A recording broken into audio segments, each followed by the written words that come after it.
सभी साथियों को जय हिंद।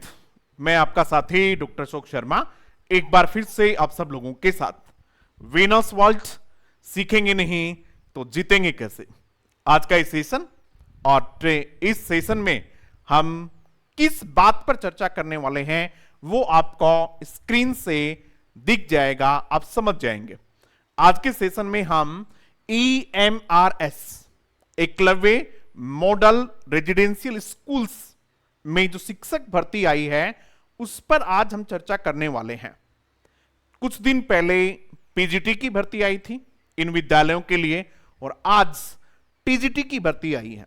बहुत सारे बच्चे जानना चाहते हैं कि वास्तव में ये सिस्टम क्या है, किस प्रकार की भर्ती है, इसका पैटर्न क्या है, इसका सिलेबस क्या है, किन किन बच्चों को इस एग्जाम की तैयारी करनी चाहिए और किन बच्चों को इस एग्जाम की तैयारी से बचना चाहिए, कौन कौन इसकी तैयारी कर सकते हैं, इसकी क्या एलिजिबिलिटीज हैं, सब बातों पे आज हम चर्चा करने वाले हैं। जैसा कि आपको दिख ही रहा है टीजीटी 6329 पोस्ट। एक्चुअली ये सारी की सारी जो पोस्ट हैं ये टीजीटी की नहीं है। टीजीटी मतलब राजस्थान में जिनको आप वरिष्ठ अध्यापक का पद कहते हैं वही सेंटर में, डीएसएसबी में, अन्य कई राज्यों में टीजीटी के नाम से जाना जाता है और जहां हम फर्स्ट ग्रेड या लेक्चरर कहते हैं वो पीजीटी होता है, पोस्ट ग्रेजुएट टीचर। ठीक है, इसमें कुछ पद वार्डन के भी हैं तो हम इसकी पूरी चर्चा आज करने वाले हैं। ये नोटिफिकेशन है जो आज जारी हुआ है, इस नोटिफिकेशन को हम पूरा नहीं पढ़ेंगे, केवल उन्हीं बातों पे चर्चा करेंगे जो हमारे काम की हैं, जो हमें जाननी चाहिए, जिनका जानना हमारे लिए आवश्यक है। केवल उन्हीं बिंदुओं पे चर्चा करेंगे। बाकी ये 40 से 50 पेज का नोटिफिकेशन हम नहीं पढ़ेंगे। आपको इसमें क्या पढ़ना चाहिए उसी के लिए मैं यहां आपके साथ हूं। ये नोटिफिकेशन है, इसमें ये इंडेक्स है कि किन किन बातों पर इसमें चर्चा की गई है। तो यहां हम पहला पॉइंट जो समझने वाले हैं वो ये समझने वाले हैं ऑब्जेक्टिव्स ऑफ EMRS। ये बिंदु है कि इन स्कूल्स के स्थापित किए जाने के पीछे क्या उद्देश्य हैं। इसमें स्पष्ट लिखा हुआ है कि इन स्कूल्स को यानी एकलव्य मॉडल रेजिडेंशियल स्कूल्स को स्टेब्लिश करने का जो मुख्य उद्देश्य है वो क्या है, to provide quality education from class 6 to 12 students belonging to ST category. कक्षा 6 से लेके 12 तक के वे विद्यार्थी जो एसटी कैटेगरी के हैं उनको क्वालिटी एजुकेशन प्रोवाइड करवाने के लिए इस प्रकार के विद्यालयों की स्थापना की जा रही है। दो बातें समझ में आ गई। ये विद्यालय कक्षा 6 से 12 तक होंगे, इसीलिए इनमें टीजीटी और पीजीटी दोनों की भर्ती है। ये केवल और केवल एसटी के विद्यार्थियों के लिए होंगे। आगे इसमें लिखा हुआ है कि स्कूल जो है ये ब्लॉक लेवल पे होंगी, मुख्य रूप से उन क्षेत्रों में होंगी जो जनजाति होंगे, जहां एसटी के स्टूडेंट्स ज्यादा होंगे। दूसरा, ये रेजिडेंशियल होंगी यानी आवासीय होंगी, बच्चे भी विद्यालय में रहेंगे और जो शिक्षक भर्ती होंगे उनको भी विद्यालय में ही रहना होगा, वहां जो हॉस्टल्स होंगे उनमें रहना होगा। तो इस प्रकार का ये सिस्टम है। आगे हमें और क्या पढ़ना चाहिए, इसमें क्या जानना चाहिए, वो ये है exam dates, fee details and application procedure. पहला जो है online submission of application form, ये होगा 18 अगस्त तक, 18/8/2023 तक। एक डेट हमें याद रखनी चाहिए, इसके बारे में जानना भी चाहिए। फी जो होगा उसका ऑनलाइन मोड होगा। फी कितनी होगी, टीजीटी के लिए जो फी होगी वो 1500 रुपए होगी। दूसरी जो इसमें पोस्ट है वो हॉस्टल वार्डन की है, उसके लिए 1000 होगा। तो हम इस पे ही चर्चा करेंगे। 1500 रुपए इसकी फीस होने वाली है। उसके बाद ऑनलाइन फॉर्म भरा जाना है, ये सारी बातें हैं, इन पे हम चर्चा नहीं करेंगे। उसके बाद ये है कि पोस्ट कितनी है, ये है पोस्ट कितनी है। टीजीटी की जो पोस्ट है वो आपको यहां दिख रही होंगी 5660 यानी 5660 पोस्ट है टोटल सभी विषयों के मिला के।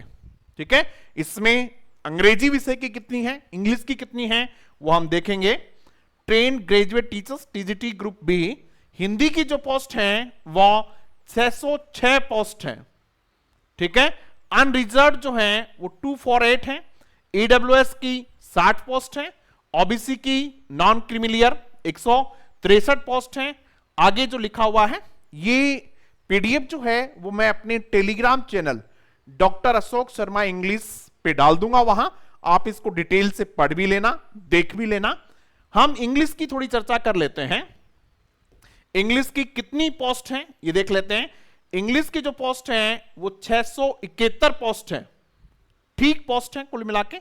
उसके बाद अनरिजर्व जो है वो 273 पोस्ट है। ईडब्ल्यूएस की 67 पोस्ट है। ओबीसी की 181 पोस्ट है। एससी की 100 पोस्ट है। एसटी की 50 और बाकी कुछ पोस्ट और हैं। ये तो क्लियर हो गया। इंग्लिश की कितनी पोस्ट है? इंग्लिश की पोस्ट है 671। अनरिजर्व कितनी है? 273 पोस्ट है, ठीक है। बाकी कैटेगरी वाइज पोस्ट है।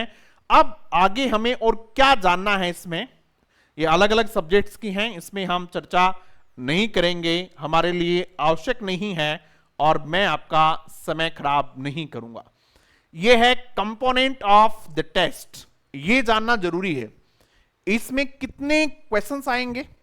150 क्वेश्चंस आएंगे, 150 क्वेश्चन आएंगे इसमें पूरे पेपर में। कितना समय होगा? 180 मिनट होंगी, यानी 3 घंटे का समय आपको दिया जाएगा। क्लियर है भाई? क्वेश्चन कितने होंगे? 150, 150 क्वेश्चंस होंगे। किस तरीके से होंगे यहां दिया हुआ है। इसके 6 पार्ट हैं अलग अलग। पार्ट 1 जनरल अवेयरनेस है, जिसमें नंबर ऑफ क्वेश्चंस 10 होंगे और टोटल मार्क्स भी कितने होंगे? 10। रीजनिंग एबिलिटी दूसरा पार्ट है, 10 question 10 mark. Knowledge of ICT, information and communicative technology, ठीक है। कम्युनिकेशन टेक्नोलॉजी आईसीटी का है, वही जो आपके फर्स्ट ग्रेड वगैरह में होता है। 10 question 10 mark. Teaching aptitude 10 questions और 10 मार्क्स हैं इसमें भी। और ये जो 5वां जो पोर्शन है ये कॉमन होंगे सबके लिए। आप हिंदी की तैयारी कर रहे हैं तब भी आपको ये पढ़ने पड़ेंगे, आप इंग्लिश की तैयारी कर रहे हैं तब भी, आप एसएसटी के लिए तैयार हो रहे हैं तब भी, आप साइंस मैथ्स के लिए तब भी। ये पोर्शन जो है ये अलग होगा। डोमेन नॉलेज, यानी ये आपके सब्जेक्ट से रिलेटेड होगा, यानी इंग्लिश के जो कैंडिडेट्स होंगे उनको ये इंग्लिश के क्वेश्चंस मिलेंगे। कितने? ये आपको 80 क्वेश्चंस मिलेंगे, ठीक है। इसमें लिखा हो the test will be of 3 hours duration without any time limit for each part of the test individually, यानी किसी टेस्ट 3 घंटे का होगा, किसी एक पार्ट के लिए अलग से समय निर्धारित नहीं है, आपको पूरा पेपर 3 घंटे में करना है। ये जो 80 क्वेश्चंस हैं, ठीक है, यहां तक कितने होंगे? 120 हो गए। ये देखो आप देखेंगे ऊपर तो 40 ये हो गए, 80 ये हो गए, 120। और 30 क्वेश्चन जो है पार्ट 6 में वो लैंग्वेज प्रोफिशिएंसी के होंगे। लैंग्वेज प्रोफिशिएंसी इसमें समझना क्या है। वैसे ये जो है language competency general Hindi, general English and regional language, 10 marks each subject. This part is qualifying in nature only with minimum 40% marks in each language, यानी ये केवल और केवल क्वालिफाइंग होगा। हिंदी, इंग्लिश और एक रीजनल लैंग्वेज का पेपर ये होगा। तो ये तो था आपका मामला कि कितने का क्या होने वाला है, ठीक है। 150 क्वेश्चन होने वाले हैं। अब ये है हॉस्टल वार्डन का, इसकी चर्चा हम नहीं करेंगे कितने क्या आने वाले हैं, क्योंकि मुझे सुनने वाले जो बच्चे हैं वो ऐसा मुझे लगता है कि हॉस्टल वार्डन की परीक्षा वो नहीं देंगे। सिलेबस ऑफ ईच एग्जामिनेशन, इसकी एक अलग से पीडीएफ है, वो भी मैं अपने टेलीग्राम चैनल पे डाल दूंगा, हम चर्चा भी करेंगे इसकी। दूसरी पीडीएफ है इसकी। उसके बाद कुछ और हैं इसमें काम की बातें, वो देखेंगे अपन। एलिजिबिलिटी क्राइटेरिया ये आवश्यक है। एज लिमिट जो है वो 35 वर्ष से ज्यादा नहीं होना चाहिए। जो रिलैक्सेशंस हैं वो कैटेगरी वाइज हैं, वो आगे मिलेगा आपको। Essential qualifications for year integrated degree course, regional जो कॉलेज होती हैं उनमें 4 साल का कोर्स होता है बीए और बीएड का साथ, या तो वो हो या फिर बच्चे को बीए और बीएड होना चाहिए वो इंग्लिश वालों के लिए बता रहा हूं, या फिर ग्रेजुएशन और बीएड उसकी होनी चाहिए। इसमें 50% जैसा कहीं लिखा हुआ नहीं है।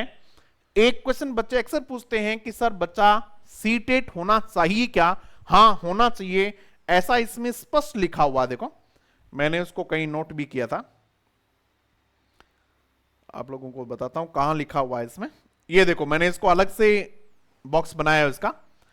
And all TGTs pass the central teacher eligibility test, यानी उसका सीटेट पास होना चाहिए, conducted by CBSE in according with the guidelines framed by NCT for the purpose. ठीक है, यानी उसके पास सीटेट किया हुआ बच्चा होना चाहिए। अभी तक इसमें कहीं भी ऐसा नहीं किया हुआ है कि स्टेट टेट पास बच्चा भी इस एग्जाम को दे सकता है। इस नोटिफिकेशन में ऐसा कहीं नहीं है, क्लियर लिखा हुआ है कि वही बच्चा दे सकता है जो सी टेट किया हो। हालांकि बाद में शायद अलाउ कर देंगे, जो स्टेट वाले हैं उनको भी अलाउ कर देंगे। अभी जो नोटिफिकेशन में है वो ऐसा लिखा हुआ है। ठीक है भाई, उसके बाद अपन इसमें ये वही है कि भाई क्या रिलैक्सेशन है क्या नहीं है। चलो मुझे लगता है कि इसमें जो काम की बातें थी वो हमने जान लिया है। अब आते हैं अपन सिलेबस पर। सिलेबस क्या है उसको जानने की कोशिश करते हैं। सिलेबस के लिए अलग से पीडीएफ दी हुई है, उसको देखेंगे अपन।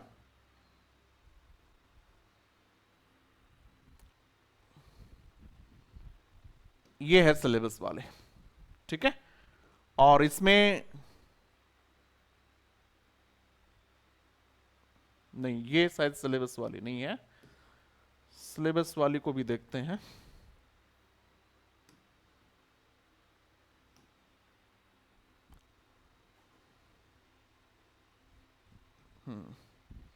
ठीक है, national education society for tribal society, ठीक है, new Delhi. Syllabus for TGT and hostel warden. हम हॉस्टल वार्डन का जिक्र नहीं करेंगे, सिर्फ किसका पढ़ेंगे, टीजीटी का देखेंगे। ये जो कॉमन है उनका है, ये 6 पार्ट है, उनमें 5 तो कॉमन है सबके लिए। पहला कौन सा है, जनरल अवेयरनेस। इसमें क्या आएगा, general knowledge and current affairs with special emphasis in the field of education. ये इसमें होने वाला है, यानी जनरल नॉलेज होगा, करंट अफेयर्स होगा और शिक्षा के क्षेत्र पर विशेष फोकस करते हुए रीजनिंग एबिलिटी होंगे। ये रीजनिंग के टॉपिक हैं, puzzle, sitting arrangement, data sufficiency, statement based questions, verbal non verbal reasoning के हैं। Knowledge of ICT computer system के हैं सारे। टीचिंग एप्टीट्यूड है और उसके बाद में ये नेशनल एजुकेशन पॉलिसी है। जनरल हिंदी है, जनरल इंग्लिश है। जनरल इंग्लिश में verb, tense, voice, subject verb agreement, article comprehension, fill in the blanks, adverb, error correction, sentence arrangement, unseen passage, vocabulary, antonym, synonym, grammar, idiom, phrases, यानी मामला पूरा का पूरा है। ये सब बच्चों के लिए है। उसके बाद अपन इसमें देखते हैं, ये है आपका टीजीटी इंग्लिश का सिलेबस। इस पे हम थोड़ी ठीक से चर्चा कर लेंगे क्योंकि बच्चे जानना चाहेंगे कि साहब टीजीटी इंग्लिश का सिलेबस क्या है। इसको 3 भागों में बांटा हुआ है। पहला रीडिंग कंप्रीहेंशन। आप सब जानते हैं रीडिंग कंप्रीहेंशन से क्या मतलब होता है। रीडिंग कंप्रीहेंशन का मतलब होता है अनसीन पैसेज होगा और उससे क्वेश्चंस पूछे जाएंगे। Ability to comprehend, analyse and interpret an unseen text, 3 to 4 unseen text of varying length.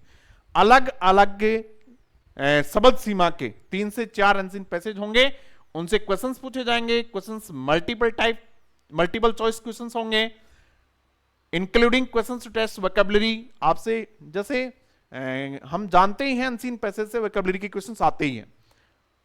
Testing factual and global comprehension ये पूछे जाएंगे, यानी ये अनसीन पैसेज है सीधा सीधा। राइटिंग एबिलिटी है, उसके बाद राइटिंग एबिलिटी में क्या क्या आता है अभी, ये सारी चीजें राइटिंग एबिलिटी में आती हैं आपके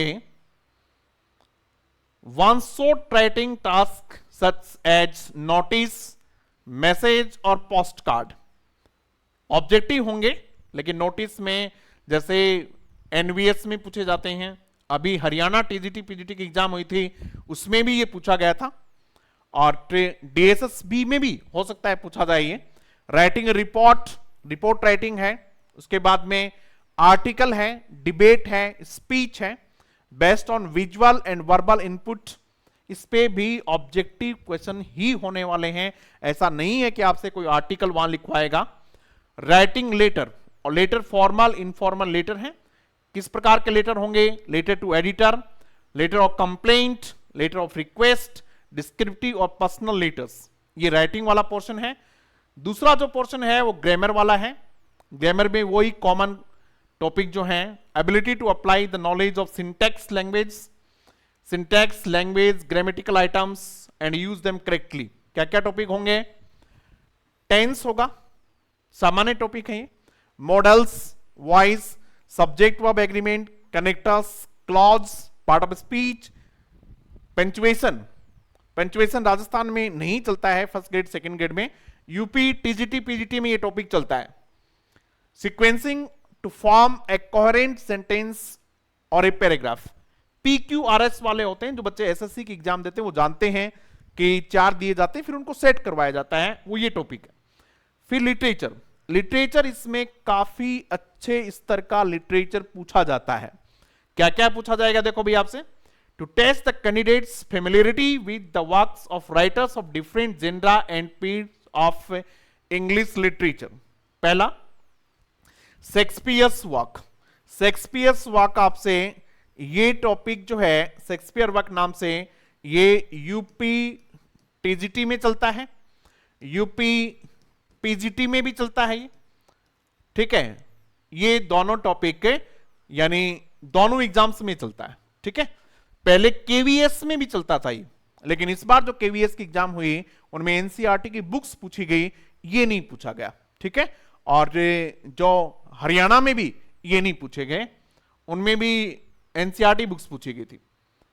उसके बाद में रोमांटिक पीरियड यानी रोमांटिक एज में PB Shelley, William Wordsworth, Keats, Coleridge, Byron, यानी रोमांटिक एज आपको लगभग पूरा ही देखना है। उसके बाद में 19th and 20th century American and English literature. American literature नाम भी बताए हुए कौन कौन से हैं, रॉबर्ट फ्रॉस्ट है, हमिंगवे है, ठीक है, वॉट विटमैन है, हॉथॉर्न है, एमिली डिकिंसन है, बर्नार्ड शो है, ये सारे आपको पढ़ने होंगे। You are suppose to study all these writers.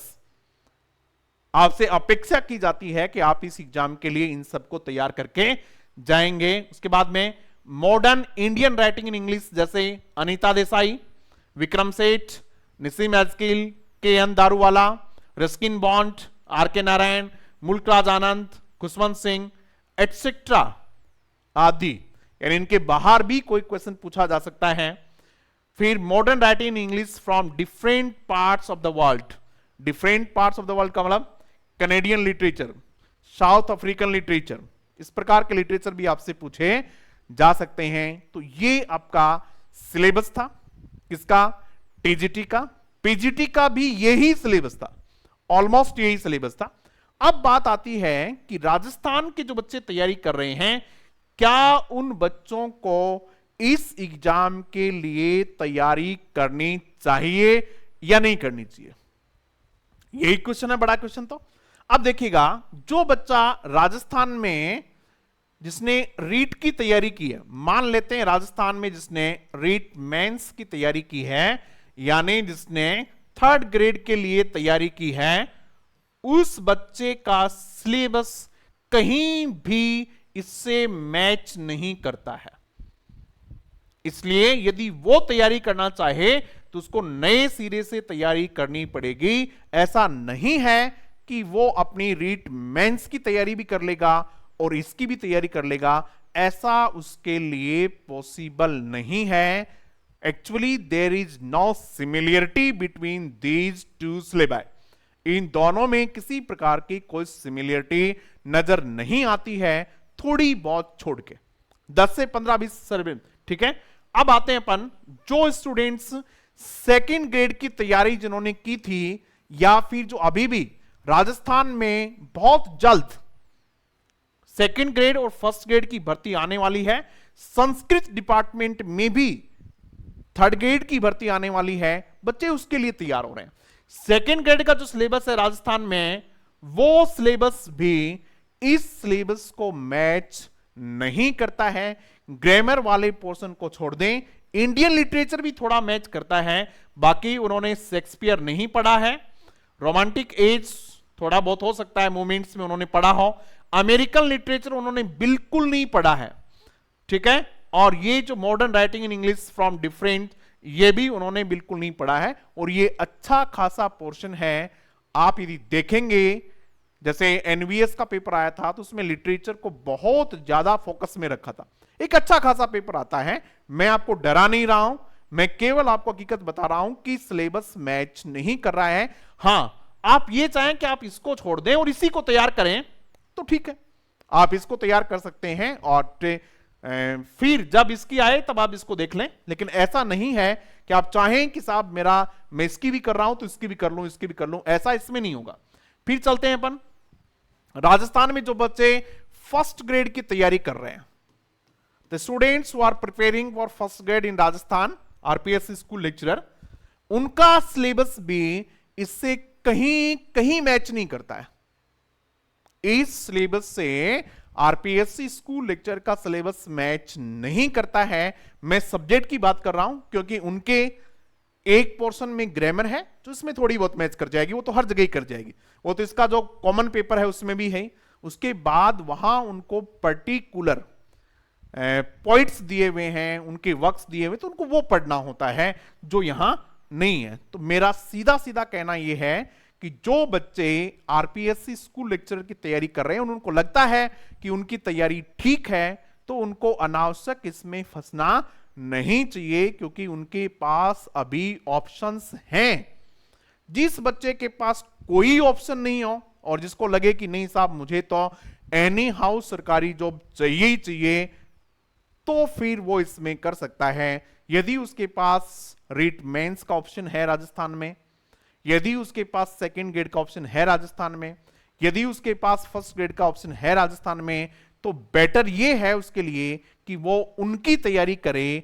इस पे थोड़ा सा सोचा जाए। मैं ये नहीं कह रहा हूं कि इसकी करे नहीं, फिर भी आपको लगता है कि ये सिलेबस मैंने कहीं पढ़ा है, मैं इसको तैयार कर सकता हूं, इजीली कर सकता हूं और साथ साथ में उसको भी कर लूंगा, या फिर मुझे ये नहीं चाहिए, मुझे तो ये एकलव्य स्कूल्स चाहिए, रेजिडेंशियल स्कूल्स चाहिए, मैं तो स्कूल्स में ही रहना चाहता हूं, इस प्रकार की यदि कोई भर्ती चाहिए तो वो इसकी तैयारी कर सकता है। तो ये था हमारा आज का सेशन। मैंने बहुत स्पष्ट शब्दों में बातों को बता दिया, बाकी आप लोग खुद समझदार हैं, अपने हिसाब से निर्णय लें। यदि आप चैनल पे पहली बार हैं और आपको ठीक लगी वो सूचनाएं, तो आप चैनल को सब्सक्राइब जरूर कर लें, अपने साथियों तक जरूर साझा करें, क्योंकि हम इसी प्रकार के मुद्दों पर बहुत स्पष्ट राय रखते रहते हैं। और ये सभी पीडीएफ मैंने अपने टेलीग्राम चैनल पे डाल दी हैं, तो आप Telegram channel doctor Ashok Sharma English को जरूर सब्सक्राइब कर लें। Thank you, thank you, thank you very much.